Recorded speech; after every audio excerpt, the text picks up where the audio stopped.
I was not successful, but I always thought it's always good to come straight from the heart, exactly how you meant it, exactly how you live the life. And my journey started back in around 1991, 92.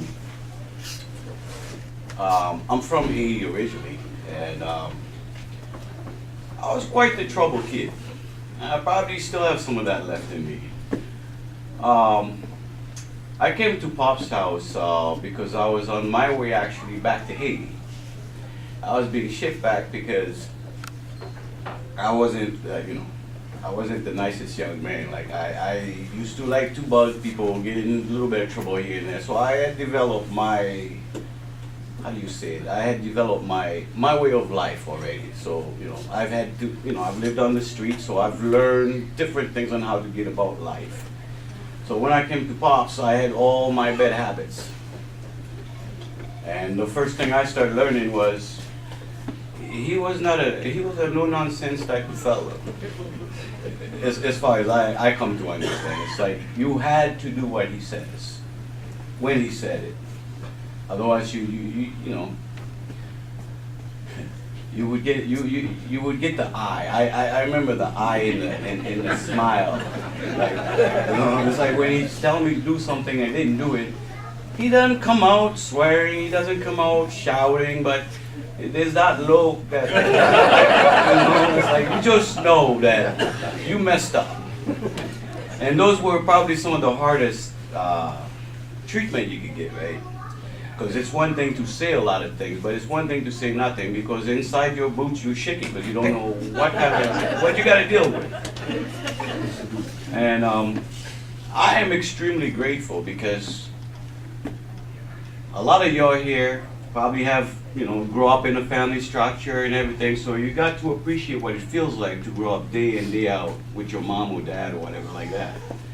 I never knew my father, never knew my mother really. I mean, I've lived on the street, everywhere.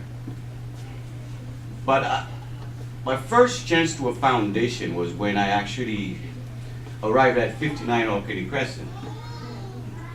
Because it's like, like I said, I was on my way back to Haiti. I had no hope. I was in deep water. And I'll never forget, he called, he says, you know what, don't worry, come on in. So I come in, I'm shaking in my boots because I know I'm troubled. And I'm saying to myself, who's going to give me a chance now? And he sat me down, looked at me up and down. He's like, don't worry, everything will be okay, don't worry. I was like, okay, because I've been told many times by many other people, I've been let down. But him, he called Nandwe and Marcelo. He spoke to them. And he asked them, how would you like to have a brother? And when I seen them, I was nervous because I was like, oh man, those are kids that look like me I grew up with, before. And on the average, we tend to not see eye to eye. Right? So I'm thinking there's no way they're going to accept me. But as they have already had a life with him, and he's taught them how, I guess, to accept people. And they gave me a chance to be here with you today, some 25 almost years later. And I'm extremely proud, extremely happy. I was a selfish kid because the only person I ever cared about was me. No one ever taught me how to care, how to do any of that. But I learned a lot from him. Because it's like, it doesn't matter. When I went to church, I'm not gonna say I was the best church type of dude, man, but I try to pay attention as best as I could. And then one of the things you always talk about was forgiveness. You gotta forgive people. Because none of us here are perfect. And that we all make mistakes. And that if we can't forgive each other, then there's no point in going on. And he taught me a lot of that. I have 4 kids today. I had no chance of having those kids. I'm married to a beautiful wife today. If it weren't for him, I'd probably be among the 200,000 people who probably died in Haiti. Among them, because I had no place to go. Where was I going to go? But this man, I'm 43 years old today. Since the day he took me in, he has never failed to be there for me in any form or my family. It's like he never can do enough. Like, for what it's worth, it's like I feel like I've let him down in many ways, because it's like, man, I went to this line not so long ago on the internet, and for the first time I got to see Pop's 50th anniversary sermon. I felt shameful. So I can't tell anyone what to do, but the only message I would like to say is we were all once young, and we all going to get there someday. For those of us that are still young and are upcoming or already there, just remember those people that are around you. Someday they probably won't be there. So the only thing I can say, we should try to do the best we can to enjoy each and everyone's company. Because someday, we're going to go through this moment right there. Today, like I said on the line, Pops used to be my ear, my shoulder. So it didn't matter what my problem was, I could go to him and talk to him. He would never cut me down. He would never tell me he wasn't interested. And I know sometimes he had no time. But still, if I could get a few minutes in there, he let me put it in there. And I tell you, he taught me some stuff that I see today now my kids are learning to do. Now, when you drive down the street, you see people coming up with a sign. There was a time when I was selfish, I just look at them, I was like, man, what's wrong with you? Go get your own stuff.